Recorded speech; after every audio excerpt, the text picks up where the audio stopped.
Paz do Senhor. Abra sua Bíblia, por favor, em Colossenses, capítulo 1, nós vamos ler do versículo 15 a 20. Colossenses, capítulo 1, versículo 15 a 20. Enquanto você abre, eu quero agradecer à igreja, à liderança, por nos receber aqui. Peço a Deus que a confiança em mim depositada seja devidamente retribuída na forma de palavras que o Senhor vindo para o coração de cada um de vocês. Eu sou membro da Igreja Cristã Nova Vida de Copacabana e me converti nas Assembleias de Deus, nos primeiros 4 anos do Evangelho da Assembleia de Deus. Então é com muito carinho que eu venho estar novamente junto aos irmãos assembleanos. Então, muito obrigado por me receberem aqui. Todos encontraram Colossenses, capítulo 1, de 15 a 20. Eu vou ler na nova versão transformadora da Bíblia. Se a sua versão é diferente, não tem problema, pode acompanhar, são parecidas. Se você se confundir, é só você escutar aquilo que nós estamos lendo. Todos encontraram? Diga amém. Amém. Diz assim a palavra de Deus: o Filho é a imagem do Deus invisível e é supremo sobre toda a criação, pois por meio dele todas as coisas foram criadas, tanto nos céus como na terra. Todas as coisas que podemos ver e as que não podemos, como os tronos, reinos, governantes e as autoridades do mundo invisível. Tudo foi criado por meio dele e para ele. Ele existia antes de todas as coisas e mantém tudo em harmonia. Ele é a cabeça do corpo, que é a igreja. Ele é o princípio supremo sobre os que ressuscitam dos mortos.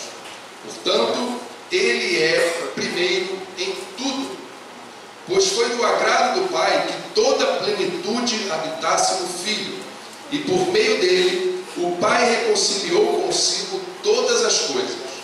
Por meio do sangue do Filho na cruz, o Pai fez as pazes com todas as coisas, tanto nos céus como na terra. Feche seus olhos, por favor. Deus amado, que não sejam as palavras do pregador, mas a voz do teu Santo Espírito, para que de fato haja eficácia nessa ministração, trazendo transformação de vidas. É o que nós pedimos, em nome de Jesus. Amém. Pode se sentar. O nome dessa pregação é Famílias Firmadas na Rocha, a suficiência de Cristo na vida familiar. Será que você entende exatamente o que isso quer dizer? Então, para que a gente possa chegar e tratar desse assunto devidamente, eu quero primeiro falar sobre o contexto em que esse texto que nós lemos ele foi escrito. O livro de Colossenses ele é uma das cartas que o apóstolo Paulo escreveu quando ele estava preso. Provavelmente os historiadores, os teólogos acreditam que ele estava preso em Roma. Durante a sua prisão em Roma, ele escreveu algumas das epístolas que estão no Novo Testamento. Entre elas, as de Colossenses. Colossenses é uma carta de Paulo, escrita para a igreja de uma cidadezinha grega chamada Colossos, que era uma cidade não muito importante, mas era uma cidade muito religiosa, que tinha influência de muitas das religiões daquela época, e o cristianismo estava chegando ali por intermédio de um homem chamado Epáfras, como a gente vê em Atos 19. Provavelmente, Epáfras foi quem plantou e pastoreava essa igreja. E ele vai visitar Paulo, primeiro para saber como Paulo estava, para prestar solidariedade ao seu amigo, seu mentor, que estava preso, mas também para buscar orientação acerca de uma série de problemas que ele estava enfrentando na igreja. Porque, como eu disse, essa era uma igreja de uma cidade muito religiosa, sob a influência de muitas religiões diferentes. E onde tem muitas religiões diferentes, muitas vezes acontece uma mistura de elementos de cada uma dessas religiões, uma miscigenação religiosa. E é exatamente o que acontecia naquela igreja. Ali estava vigorando entre os membros da igreja aquela que ficou conhecida como a heresia de Colossos. O que era a heresia de Colossos? Não se tem uma certeza exata sobre aquele problema, mas pelo que Paulo escreve aos Colossenses, e ele escreve essa carta que nós conhecemos como a Epístola de Colossenses, justamente para esclarecer a verdade acerca daqueles problemas, das mentiras ditas por aquela heresia. Essa heresia, pelo que a gente vê do texto de Colossenses, essencialmente ela tinha influência de 4 religiões diferentes, 4 pensamentos religiosos diferentes. Primeiro, pensamento de um grupo de hereges chamados gnósticos, que era vindo de uma religião grega que valorizava acima de tudo o conhecimento humano. Segundo, o legalismo. Vocês sabem o que é legalismo? É o cumprimento de regras acima da graça. E isso era influência do judaísmo. Também havia o ascetismo, que era aquele judaísmo dos essênios, aquele pessoal que ia para o meio do deserto e achava que uma vida de isolamento de tudo era a solução. E também o misticismo dos pagãos, aqueles que adoravam ídolos. Todas essas religiões influenciavam a igreja de Colossos e o cristianismo que ali era pregado. E os membros daquela igreja começavam a acreditar nessas coisas. Então, quando você tem o gnosticismo, por exemplo, você começa a acreditar que você chega a Deus através do conhecimento. Quando você tem o legalismo, você começa a acreditar que você chega a Deus através das suas boas obras. Quando você tem o ascetismo, você começa a acreditar que você chega a Deus através do seu sacrifício, da penitência, do seu sofrimento humano, de você ficar lá se chicoteando, passar uma semana sem comer, aquele tipo de pensamento que a gente vê até em outros lugares do Brasil. E quando você pensa no misticismo, você começa a acreditar que, de repente, Deus não é o único Deus e que há outros ídolos que também são Deus. Então, quando você tem uma igreja que começa a acreditar que você pode chegar a Deus através de tantas coisas por meio das quais você não pode chegar a Deus, é importante você ressaltar o que verdadeiramente é suficiente para você chegar a Deus. E segundo o Evangelho, o que é suficiente para que eu e você cheguemos a Deus? Cristo.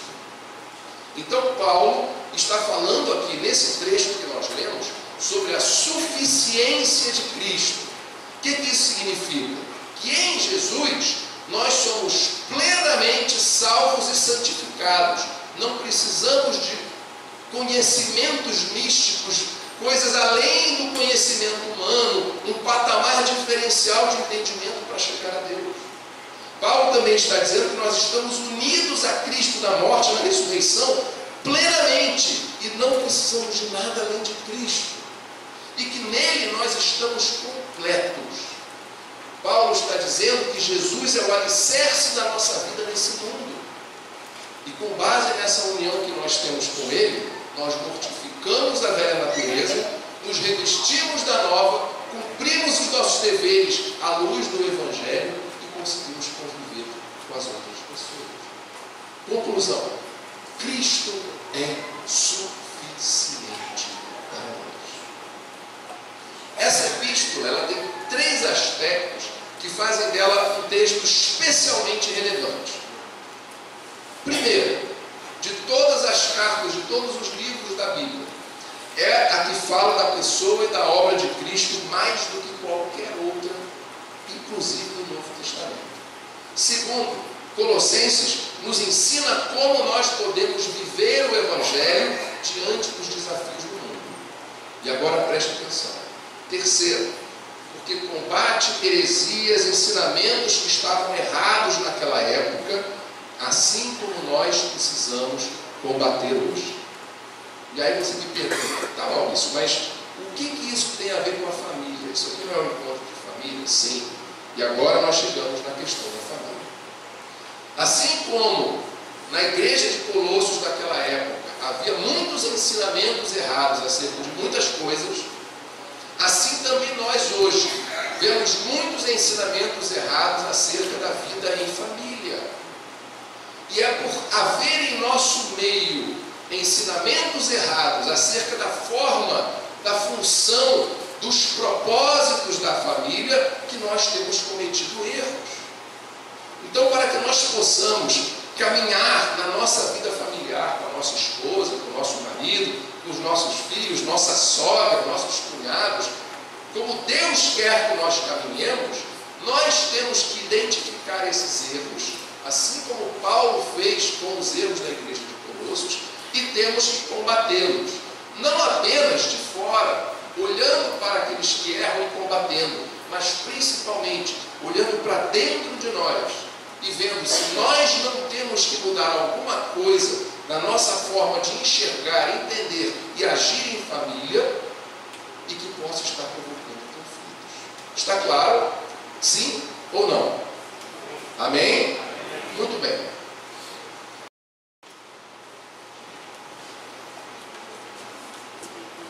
A paz do Senhor.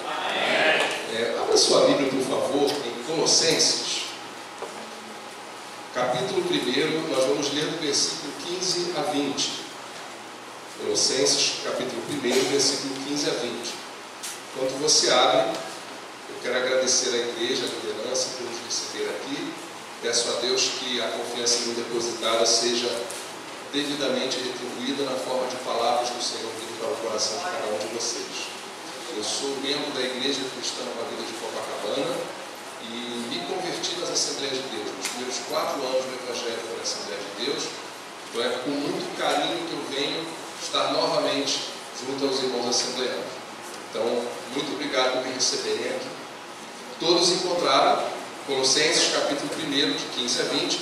Eu vou ler na nova versão transformadora da Bíblia. Se a sua versão é diferente, não tem problema, pode acompanhar, são parecidas. Se você se confundir, é só você escutar aquilo que nós estamos lendo. Todos encontraram? Diga amém. Amém. Diz assim a palavra de Deus: o Filho é a imagem do Deus invisível e é supremo sobre toda a criação, pois por meio dele todas as coisas foram criadas, tanto nos céus como na terra. Todas as coisas que podemos ver e as que não podemos, como os tronos, reinos, governantes e as autoridades do mundo invisível. Tudo foi criado por meio dele e para ele. Ele existia antes de todas as coisas e mantém tudo em harmonia. Ele é a cabeça do corpo, que é a igreja. Ele é o princípio supremo sobre os que ressuscitam dos mortos. Portanto, ele é primeiro em tudo, pois foi do agrado do Pai que toda a plenitude habitasse no Filho, e por meio dele o Pai reconciliou consigo todas as coisas. Por meio do sangue do Filho na cruz, o Pai fez as pazes com todas as coisas, tanto nos céus como na terra. Feche seus olhos, por favor. Deus amado, que não sejam as palavras do pregador, mas a voz do teu Santo Espírito, para que de fato haja eficácia nessa ministração, trazendo transformação de vidas. É o que nós te pedimos, em nome de Jesus. Amém. Pode se sentar. O nome dessa pregação é Famílias Firmadas na Rocha, a suficiência de Cristo na vida familiar. Será que você entende exatamente o que isso quer dizer? Então, para que a gente possa chegar e tratar desse assunto devidamente, eu quero primeiro falar sobre o contexto em que esse texto que nós lemos ele foi escrito. O livro de Colossenses ele é uma das cartas que o apóstolo Paulo escreveu quando ele estava preso. Provavelmente os historiadores, os teólogos acreditam que ele estava preso em Roma. Durante a sua prisão em Roma, ele escreveu algumas das epístolas que estão no Novo Testamento. Entre elas, as de Colossenses. Colossenses é uma carta de Paulo, escrita para a igreja de uma cidadezinha grega chamada Colossos, que era uma cidade não muito importante, mas era uma cidade muito religiosa, que tinha influência de muitas das religiões daquela época, e o cristianismo estava chegando ali por intermédio de um homem chamado Epáfras, como a gente vê em Atos 19. Provavelmente, Epáfras foi quem plantou e pastoreava essa igreja. E ele vai visitar Paulo, primeiro para saber como Paulo estava, para prestar solidariedade ao seu amigo, seu mentor, que estava preso, mas também para buscar orientação acerca de uma série de problemas que ele estava enfrentando na igreja. Porque, como eu disse, essa era uma igreja de uma cidade muito religiosa, sob a influência de muitas religiões diferentes.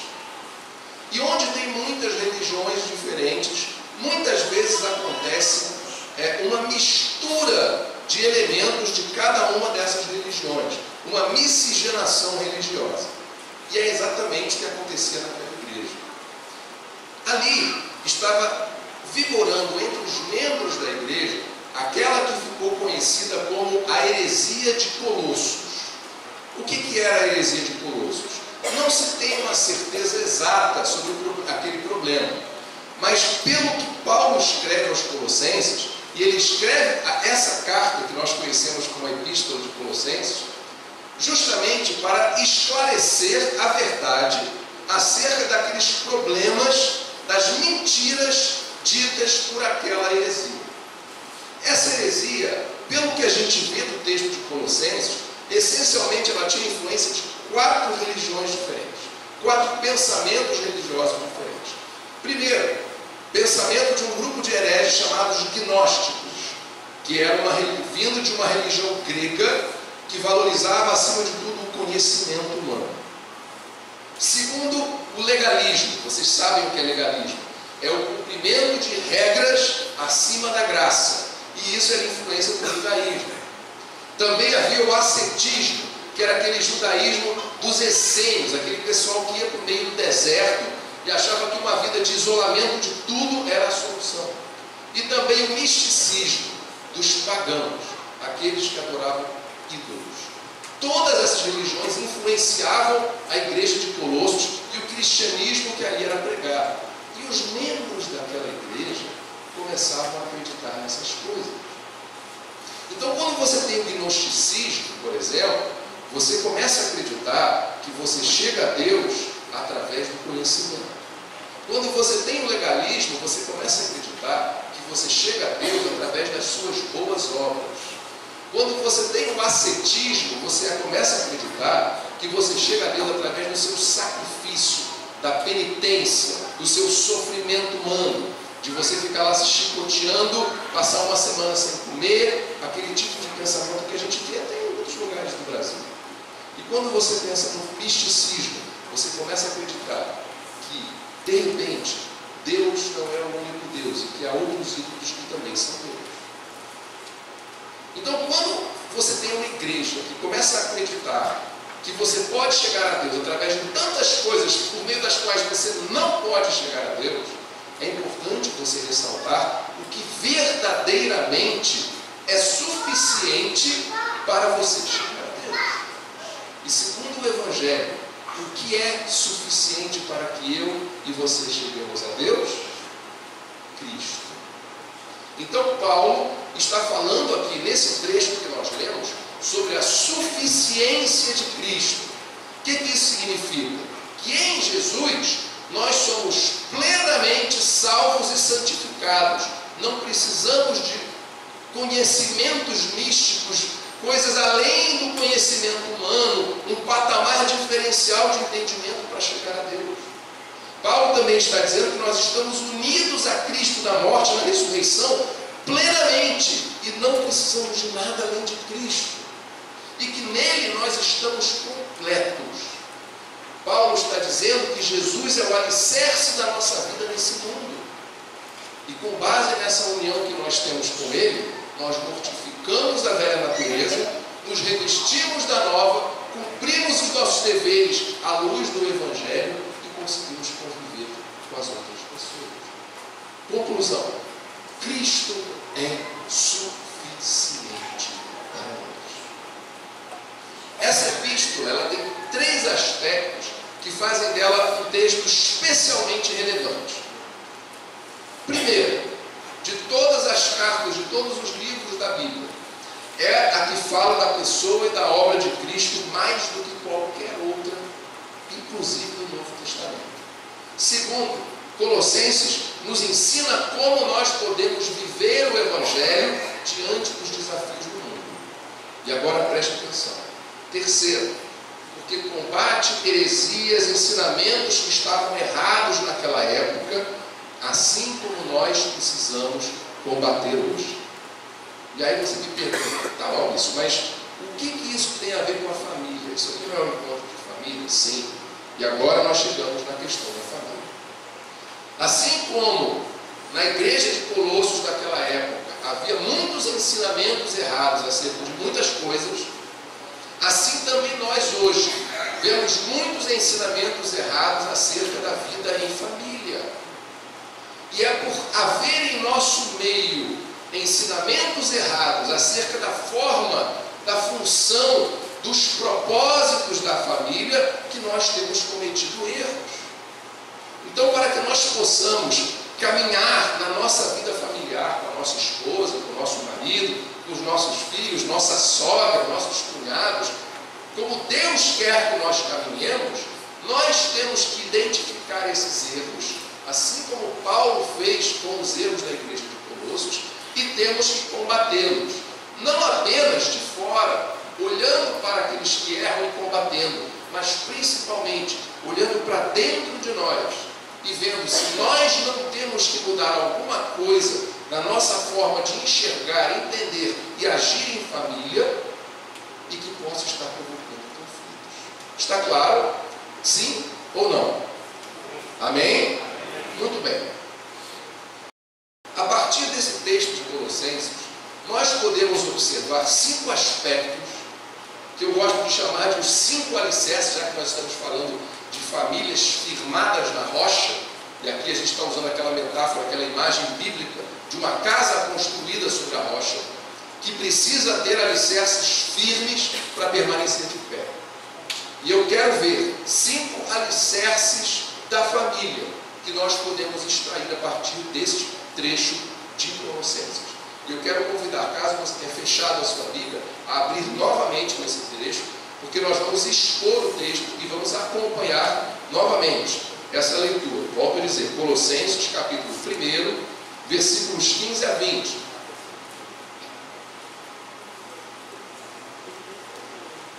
Todos acharam? Diga amém. Quem não achou, fala escola dominical. Quem falou, então todos acharam. Graças a Deus. Vamos começar a partir do versículo 15. Vou ler o texto, por favor, me acompanhe. Primeiro alicerce da família, de acordo com a suficiência de Cristo. O Filho é a imagem do Deus invisível e é supremo sobre toda a criação. Pois, por meio dele, todas as coisas foram criadas. Primeira questão que nós precisamos observar: quem criou a família? Porque se ele diz que todas as coisas foram criadas por meio dele, todas significa todas. Olha, vocês talvez nem todos aqui sabem falar grego, então eu vou dar aqui uma revelação do céu para vocês. Você sabe a palavra no original grego, que foi traduzida aqui por todas as coisas? Sabe o que elas significam? Todas as coisas significam todas as coisas. Não tem interpretação diferente. Tudo é tudo. Quando a Bíblia diz tudo, todos, todas, está querendo dizer exatamente isso. Tudo na sua plenitude.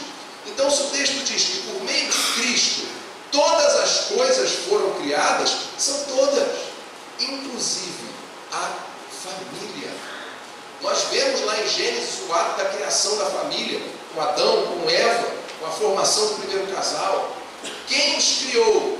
Não foi como nós temos às vezes a ilusão de, ao ler o texto bíblico, identificar apenas o Pai. Quem criou foi a Trindade Santa. João capítulo 1 diz isso, que Jesus criou tudo.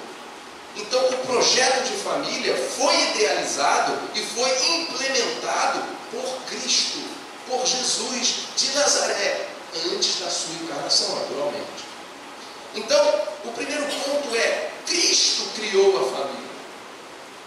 Quais são as implicações disso?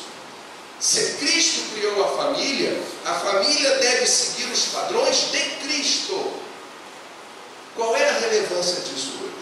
Todos vocês leem jornais, acompanham as revistas da semana, veem televisão, sabem que nós estamos debaixo de um ataque constante do mundo ao modelo cristão de família.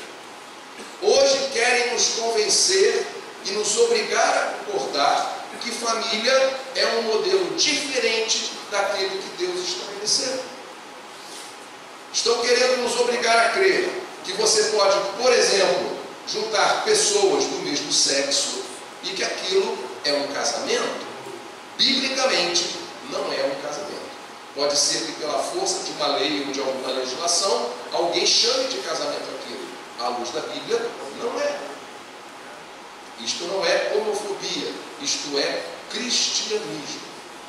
Então, a família cristã, a família como nós a entendemos como conceito, ela deve seguir os padrões de Cristo, porque Ele é que a criou. E o padrão de família é um homem e uma mulher.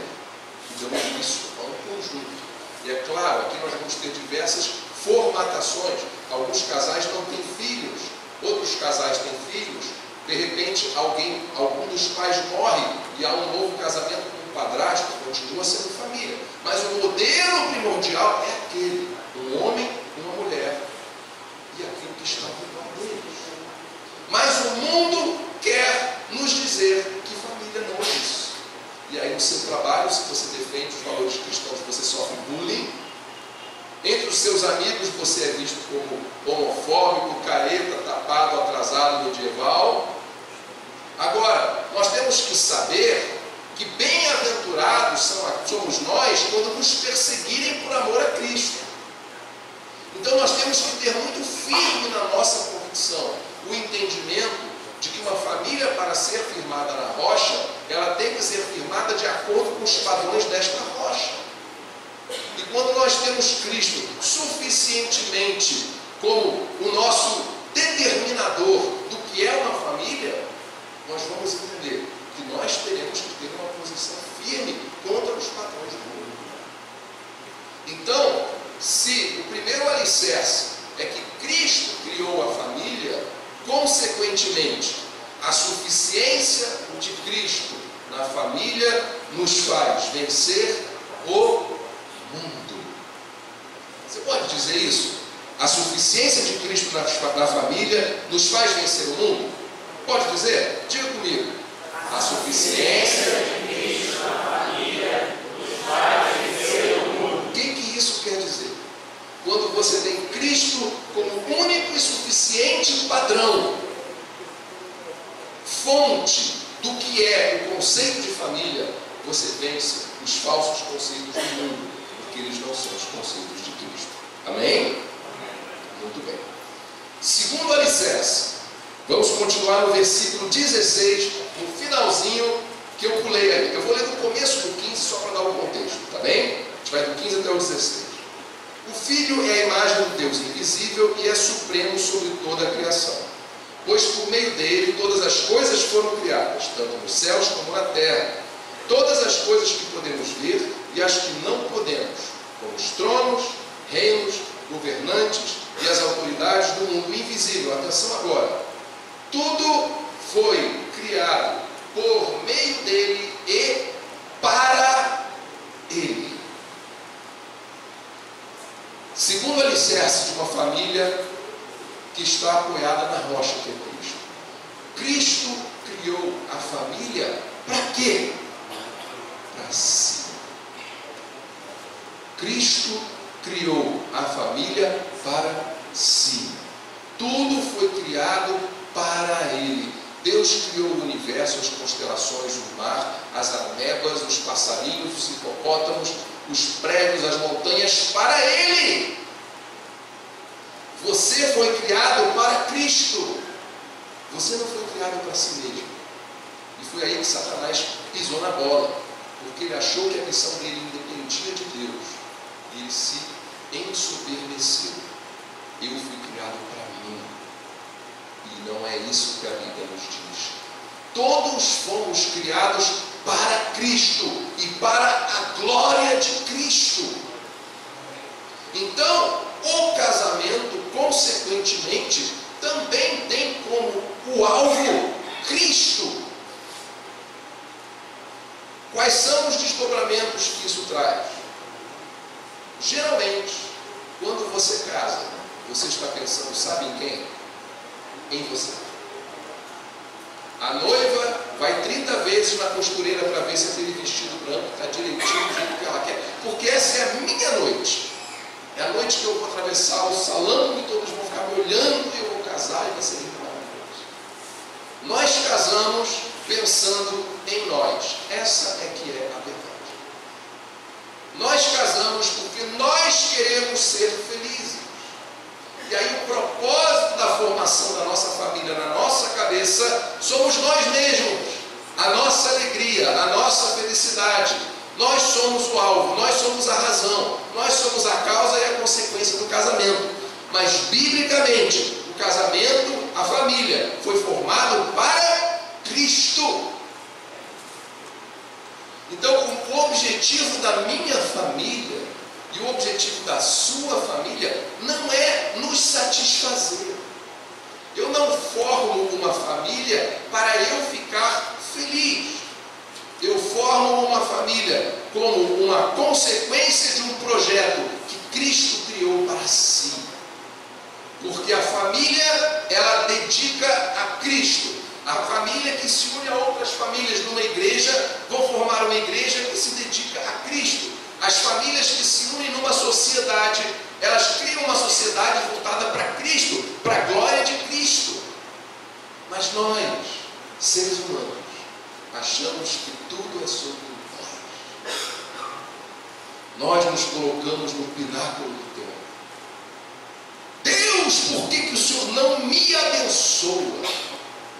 Quando nós deveríamos dizer na verdade, Deus, o que eu posso fazer para abençoar o teu povo, a tua igreja, a tua sociedade? E aí a minha bênção será uma consequência e não uma causa. O problema é que nós somos muito egocêntricos. A gente forma uma família achando que ela é para o nosso prazer, para atender aos meus caprichos e às minhas vontades. E por causa disso, nós erramos. E aí, quando o seu cônjuge faz algo que você acha que não lhe faz bem, você briga. Porque isso não está te deixando feliz. Quando a pergunta que você deveria fazer não é essa. A pergunta é, será que o que ela está fazendo glorifica a Cristo? Ou nós queremos a glória para nós? Ou nós queremos os nossos filhos para a nossa glória? Fora que nós formamos uma família, é porque todo mundo casa e você não quer ficar com titio? Não. Jovens solteiros, esta é a razão errada para você casar. Você casa para Cristo. Você forma uma família para Cristo. A sua casa tem que ser fundada, o seu lar tem que ser fundado de olho em Cristo. Não é você. Porque nós somos consequência e não causa. Deus não existe por nossa causa. Nós existimos por causa dele. É o contrário. Mas se nós colocamos o nosso ventre, o nosso umbigo no centro do universo, nós saímos do padrão de Deus. E aí a coisa vem errada. Então, se o primeiro alicerce diz que Cristo criou a família e que essa suficiência da nossa família nos faz vencer o mundo, este segundo alicerce diz que Cristo criou a família para si e que a suficiência de Cristo na família nos faz vencer, sabe o que? O nosso ego. Quando nós temos Cristo como suficiente em nossa família, nós nos tornamos humildes. Bem-aventurados os humildes, porque entendem que o universo não gira ao seu redor e que de tudo o que há, nada é a seu respeito, mas é a respeito do Senhor.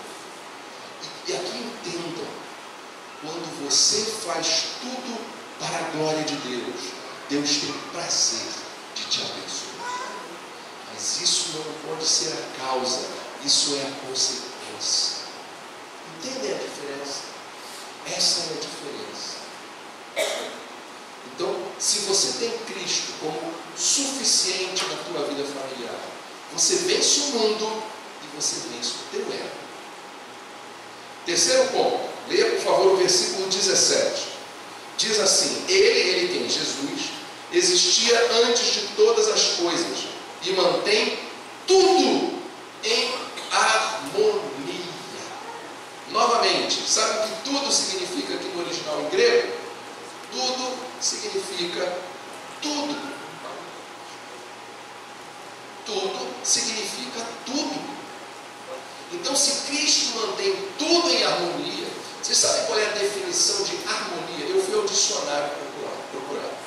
Harmonia significa ausência de conflitos. Será que na tua família vocês vivem brigando o tempo inteiro? Será que a tua relação com o teu marido, com o teu filho, com a tua sogra é o tempo inteiro de farpa, de ofensa, de briga, de indiretas? O que está faltando então nesta família? Harmonia. Se falta harmonia, curiosamente, nós vemos aqui na palavra que Cristo mantém tudo em harmonia. Então, se falta harmonia na tua família, portanto, a solução para a tua família é buscar Cristo. Mas isso parece fácil de falar. Vai lá em casa ver o problema que eu vivo, aí quero ver tu falar isso. Nós temos o mau hábito de desmerecer o poder de Deus. Nós dizemos que cremos, mas nós não agimos como se crêssemos. Você crê que Jesus? Creio. Você crê que Deus é poderoso? Creio. Você crê que Deus faz milagres? Creio. Põe em prática. Bom, eu acho que eu creio, mas na vida do outro, não na minha. Porque você não sabe o problema que eu vivo em casa. É assim que nós devemos entender o Evangelho, é assim que nós devemos entender Cristo. Cristo tem poder para estabelecer harmonia na tua casa. Cristo tem poder para virar o coração daquele marido espancador. Cristo tem poder para tirar o jovem das drogas. Tem ou não tem? Tem. Mas muitas vezes nós cremos, mas não cremos. No final de contas, Maurício, você não sabe como é que é lá em casa. Eu ouço muito isso. A gente crê que Jesus tem poder. Quer ver? Quem crê aqui em Deus? Fala amém. Amém. Quem crê em Cristo? Fala amém. Amém. Você crê que Cristo tem poder para fazer todas as coisas? Fala amém. Amém. Agora, você vive conflitos na tua casa, você crê que Cristo pode solucionar esses conflitos, estabelecer a harmonia? Sim ou não? Amém. Viva isso. A tua fé não pode ser apenas palavras guiadas pelo pregador. Tem que ser vida diária. Você acordar amanhã, dia 2 de maio de 2018, na tua casa, do lado daquele homem com bafo de cachaça, e você olhar e falar assim: Deus, eu creio em viver isso. Deus mantém tudo em harmonia. Então a solução para uma família que está vivendo conflitos de que espécie forem é buscar Cristo e agir de acordo com a vontade de Cristo. E isso é importante, porque muitas vezes nós achamos que Deus vai mandar um raio do céu sem que a gente faça nada para mudar a situação. O senhor não sabe o capeta que é o meu marido, tá? E você não quer. Como é que você reage quando ele age de um modo ruim? Mansidão. Lembra do fruto do Espírito? Gálatas 5, 22 e 23. Amor. Você age com amor com todos da tua família. Alegria. Ou você é daquela pessoa que só chega em casa contando desgraça. Paz. Paciência ou longanimidade. Benignidade ou amabilidade ou distrações. Bondade. Fidelidade. E olha aqui, ó. Mansidão. Você é manso na tua casa, nos teus. Domínio próprio, ou seja, autocontrole. Você é autocontrolado ou você é cabeça quente? Quando vem o bate-boca, como é que você reage? Você tem que fazer a sua parte. Você tem que cumprir a vontade de Deus, pôr em prática o fruto do Espírito. As virtudes do fruto do Espírito são concedidas àqueles que creem e que têm o Espírito Santo no seu coração.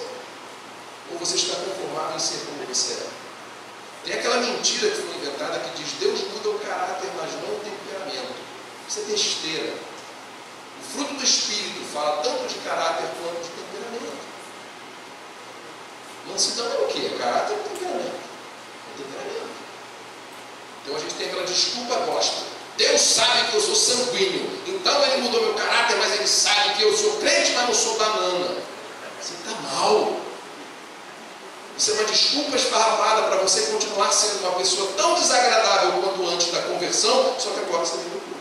E como você é crente, mas não é banana, você vai continuar sendo iracundo, briguento, rixoso, com palavras duras, esperando Deus fazer um milagre.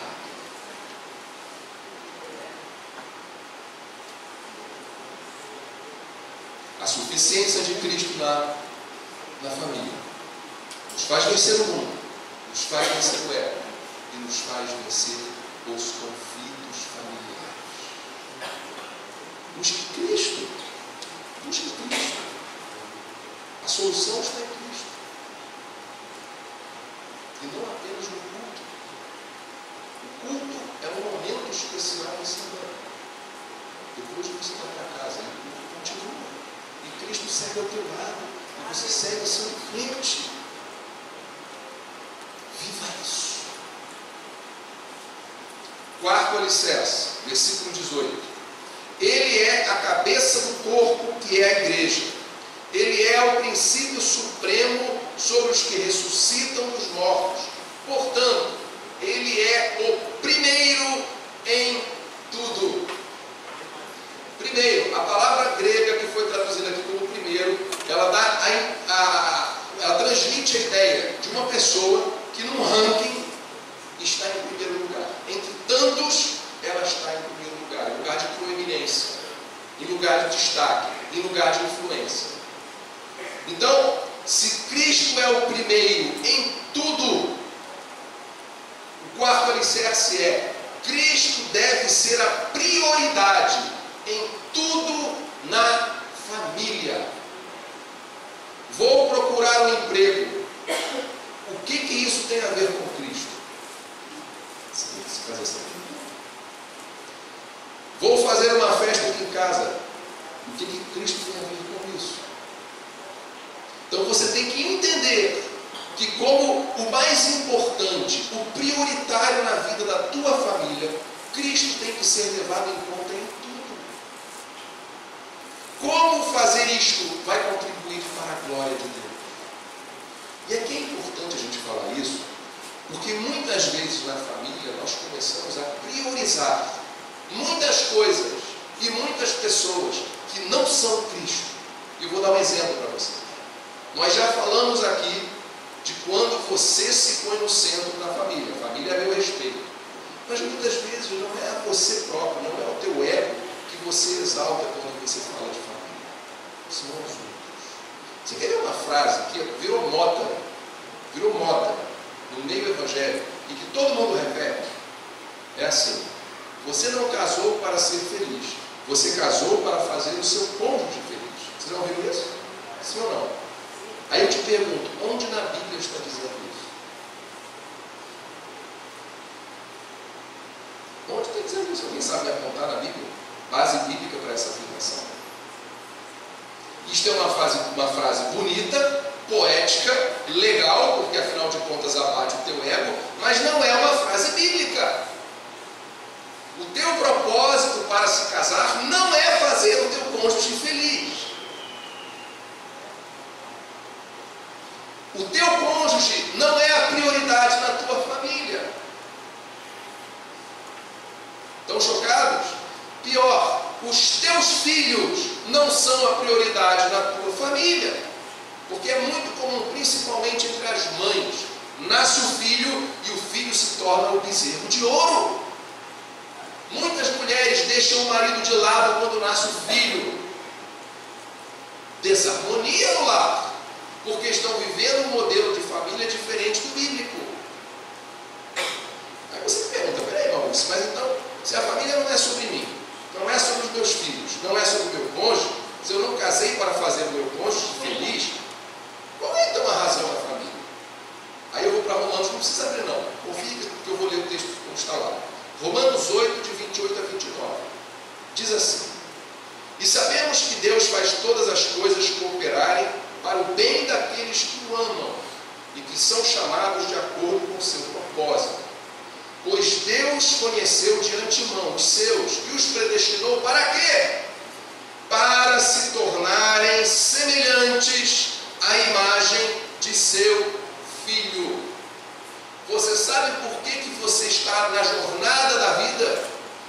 e a cada passo da jornada, Deus está trabalhando para que você se torne mais semelhante a Cristo.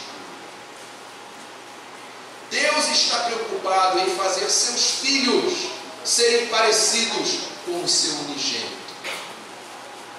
Deus, quando permite, muitas vezes o crente sofre e acha que Deus, ou Deus não existe, tem gente que abandona Cristo por causa disso, ou faltou fé, ou Deus é mau, ou Deus não está ouvindo a minha oração.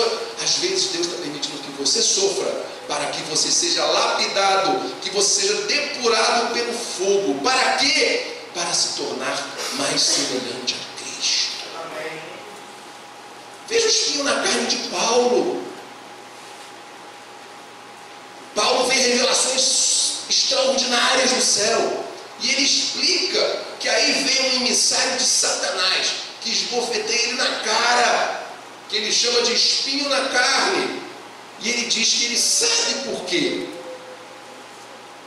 Para que não me ensoberbecesse pela grandeza das revelações. Deus preferiu que Paulo vivesse com aquele sofrimento do espinho na carne, seja ele qual seja, fosse ele qual fosse, do que ele virasse uma pessoa arrogante, porque aí ele se distanciaria da imagem de Cristo. Então muitas vezes Deus permite que nós soframos para que nós sejamos trabalhados e nos aproximemos da semelhança de Jesus. Se você compreende isso, você para de culpar Deus quando você está sofrendo, e você para de reclamar e de murmurar nas horas da tribulação, e você passa a em tudo dar graças. Por que a Bíblia orienta a gente? Em tudo dar graças. Para quê? Porque mesmo nos momentos em que nós não temos racionalmente motivo para dar graças, nós compreendemos que Deus faz tudo cooperar para o nosso bem, e por isso eu agradeço.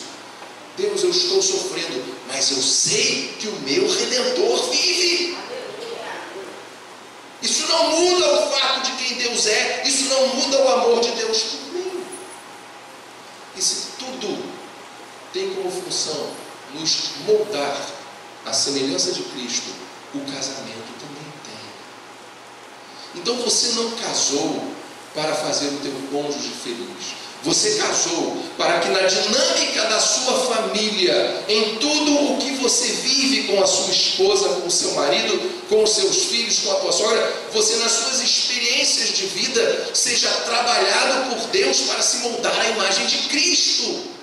Porque entenda algo, se você viver 75 anos, que é uma média de vida de brasileiro, você vai dar um passo além da vida, você chega na glória de Deus, e você vai viver bilhões, e bilhões, e bilhões, e bilhões, e bilhões, e bilhões de anos. O que você realmente acha que tem mais peso aos olhos de Deus? Os teus 75 anos aqui, ou os teus bilhões, de trilhões, de quadrilhões, de quinquilhões? A tua família vai acabar. No céu nós seremos como os anjos. Não nos daremos mais em casamento. Teu marido, tua esposa será teu coigual. Não haverá diferença de gênero, de sexo na eternidade. Isso é importante aqui nesta terra para a nossa reprodução, para a nossa complementaridade como seres humanos. Na eternidade isso vai perder a função. É como um bebê que mama no seio de sua mãe por um tempo e depois aquilo para, porque não tem mais função, ele vai comer alimento sólido. Aqui vocês estão na barriga da mamãe. Quando vocês dão um passo além da vida, vocês chegam na vida de verdade. E vocês acham que a família de vocês, ela tem como foco simplesmente a si própria, neste curto período de vida que teremos aqui, ou tem como função a preparação para a eternidade? Meus irmãos, minhas irmãs, vocês estão sendo preparados para viver a eternidade. Vocês estão numa escola de preparação para a eternidade chamada vida. E entenda que de tudo que você vive nesta vida, tudo passa. Se você foi para a creche passou. Chegou o momento do fim daquilo. Se você foi para a escola, chegou o momento em que isso passou. Se você vai para a faculdade, chega uma hora que isso acaba. Você vai para o próximo estágio. Você vai para o mercado de trabalho, tem uma hora que isso acaba. Aposentadoria. Você tem a família aqui na terra, vai chegar uma hora que ela vai acabar. Quando você se deparar com o Criador na glória celestial. Então, qual é a função da família? Cristo tem que ser tudo prioritário na família, porque uma vez que você passe dessa etapa, você estará convivendo com este Cristo pelos séculos, dos séculos, dos séculos, dos séculos, dos séculos, da eternidade sem fim. Perceba. Então nós temos que ampliar o nosso horizonte, nós temos que abrir as cortinas espirituais e não achar que o mundo acaba nessa parede. O mundo vai além. Quando eu digo mundo, eu falo da existência, do sentido das coisas. A tua família não se resume a acordar de manhã, botar um café para o marido e trabalhar, ralar, voltar 2 horas no ônibus, chegar, dar um beijo nas crianças e amém, vamos para a festinha de fim de semana. Não, o propósito de Cristo para a família é muito mais grandioso do que isso. É eterno. Essa convivência de pessoas, o provérbio fala do amigo que se afia com outro amigo. Nós somos como pedras que estamos nos afiando nessa convivência. E é para isso que a família foi criada. Cristo tem que ser a prioridade na tua família, porque o dia em que a tua família acabar com a morte de todos, a família terá passado, mas Cristo permanecerá. E por último, o 5º alicerce da família firmada na rocha. Perdão, eu preciso só dizer uma coisa. Se Cristo deve ser a prioridade em tudo na família, a suficiência de Cristo na família nos faz vencer o quê? Nos faz vencer a idolatria. Em que sentido? Quando nós colocamos os nossos filhos como bezerro de ouro. Quando nós colocamos o nosso marido, a nossa esposa como o bezerro de ouro. Eles são importantes sim, mas eles não podem tomar o lugar que pertence a Cristo. Vocês entendem isso? Amém? Então entendam sempre que mais importante do que os seus parentes é o Senhor. E vamos então para o 5º alicerce, versículos 19 e 20. Pois foi do agrado do Pai que toda a plenitude habitasse no Filho, e por meio dele o Pai reconciliou consigo todas as coisas. Por meio do sangue do Filho na cruz, o Pai fez as pazes com todas as coisas, tanto nos céus como na terra. Sobre o que o texto está falando aqui, gente? O Pai reconciliou consigo todas as coisas. O que isso quer dizer? Isso nos remete lá ao Éden. Quando no Éden, mediante a desobediência de Adão e de Eva, a queda, a entrada do pecado, foi rompida a relação entre a humanidade e o Criador. Então, a paz que havia inicialmente entre o gênero humano e o seu Criador foi ceifada. Era necessário reconciliar para que essa paz viesse novamente a proceder. E quem foram os 2 grandes responsáveis para que fosse rompida essa relação? Em primeiro lugar, o diabo. Porque foi o diabo que chegou até Eva e lançou a semente da desobediência. Porém, o diabo não nos obriga a nada. Ele lançou a semente, mas quem permitiu que aquela semente da desobediência germinasse foi Eva. E ali nasceu o pecado. Então, a nossa harmonia com Deus, o nosso bom relacionamento com o Criador, foi rompido por causa do diabo e por causa do pecado. E aqui nós vemos Paulo dizer que o Pai reconciliou consigo todas as coisas. Como? Por meio do sangue do Filho na cruz. O Pai fez as pazes com todas as coisas, tanto nos céus quanto na terra. Então, por meio de Cristo na cruz, é possível haver uma plena reconciliação do gênero humano em tudo aquilo que foi destruído. E vocês lembram lá em Gênesis 13:15, as primeiras consequências que houve para o gênero humano, quais foram? Mulher, teu desejo será para o teu marido, e ele te dominará. Marido, com o suor do teu rosto. Mulher, com dores darás à luz, ou seja, gerarás a família. A família foi da primeira coisa que sofreu, as relações familiares foram das primeiras coisas que sofreram com a ação do diabo do pecado. Então Cristo nos deu na cruz a possibilidade de termos uma família vitoriosa sobre o diabo e sobre o pecado.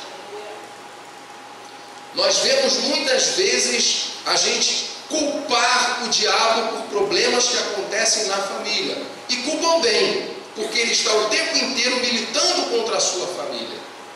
Agora, você deve culpá-lo com a compreensão de que a vitória de Cristo na cruz já o derrotou, inclusive na sua família. E que você deve agir conforme isto, entendendo que Deus reconciliou tudo na sua família e que a suficiência de Cristo nela nos faz vencer o diabo e o pecado. Se há algo na tua família que gera crises, que faz você passar noites em claro, que faz você orar dizendo: Deus, por que traz lágrimas constantes ao teu rosto? Entenda que se você vive embaixo do sangue de Cristo, se você vive à sombra da cruz, se você vive entendendo e vivendo a suficiência de Cristo no teu lar, toda força diabólica e pecaminosa na tua família será vencida. Entenda isso. Entenda isso. Mas para isso é importante que você consiga estabelecer na tua família estes alicerces.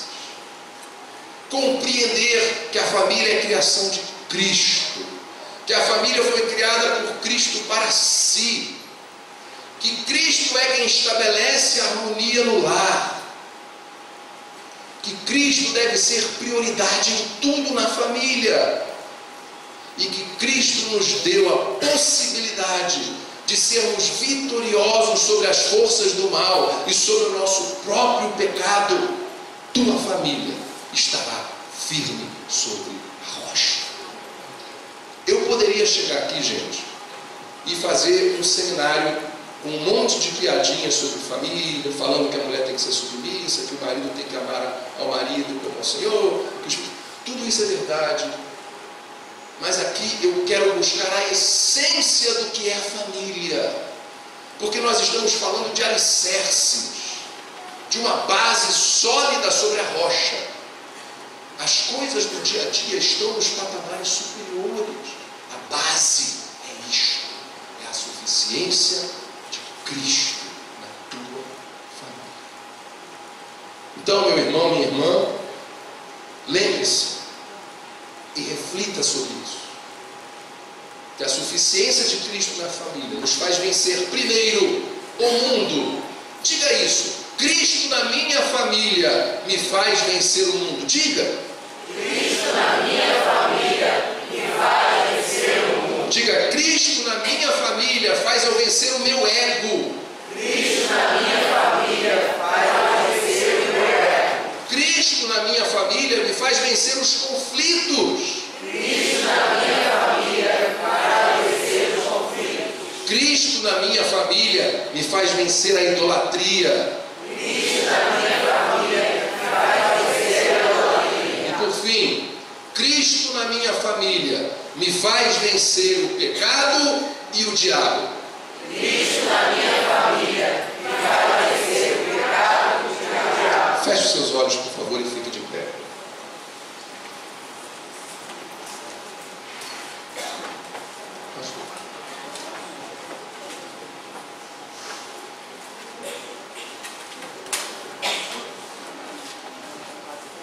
queria convidar você agora a fechar os seus olhos. Eu sei que nós temos o hábito muitas vezes de chamar para vir à frente orar.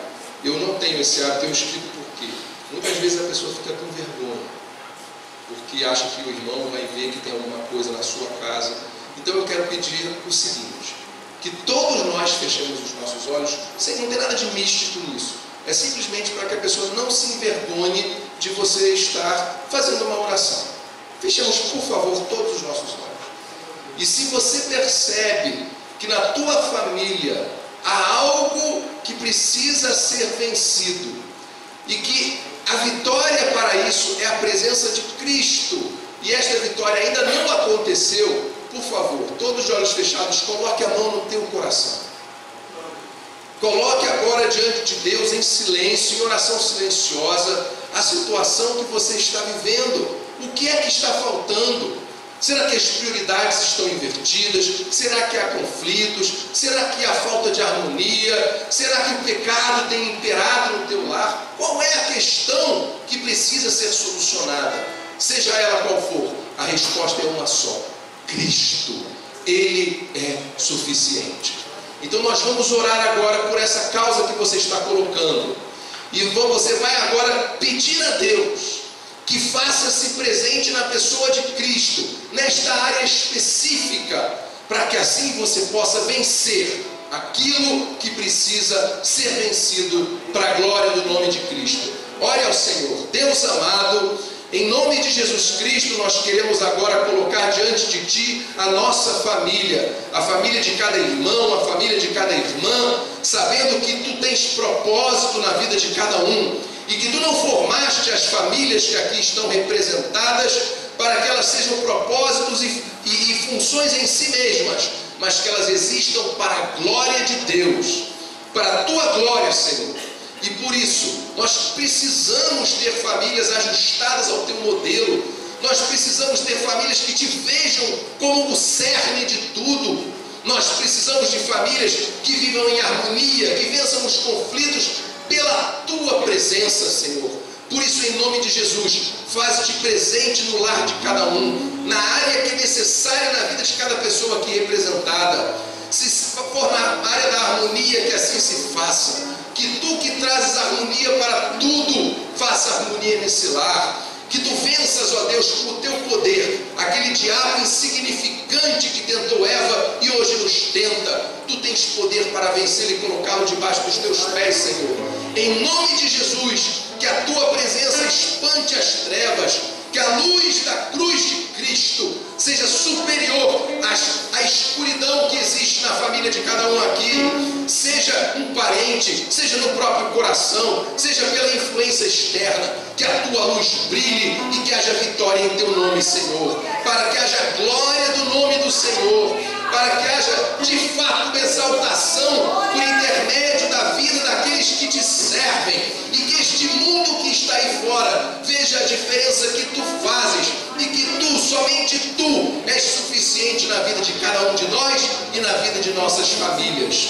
Deus, nós entregamos a Ti, entregamos ao Teu poder, entregamos a Tua onipotência, tudo aquilo que existe no nosso lar, que Tu tenhas o controle absoluto, que Tu tenhas o controle de nossas palavras, que Tu tenhas o controle de nossos pensamentos, que Tu tenhas o controle das nossas ações, para que nós possamos implementar o reino de Deus na sua plenitude no lar de cada um de nós. Oramos também por aqueles que nós amamos e que têm problemas na sua casa. Ó Deus, em nome de Jesus, que Tu faças a harmonia imperar nesses lares, que Tu chames para a salvação cada vez mais vidas, para que o Teu reino prolifere por novos lares. Aqueles que hoje vivem em suas famílias sem olhar para Ti, sem Te receber como algo importante no seu lar, que passe a dizer: eu e a minha casa serviremos ao Senhor. E nós dizemos isso, Senhor, por amor a Ti, para a glória do Teu nome e para decretar que Tu e somente Tu és suficiente em nosso lar. Em nome de Jesus, Te agradecemos e Te entregamos o nosso lar. Amém e amém. Que Deus abençoe a todos e a cada um de vocês.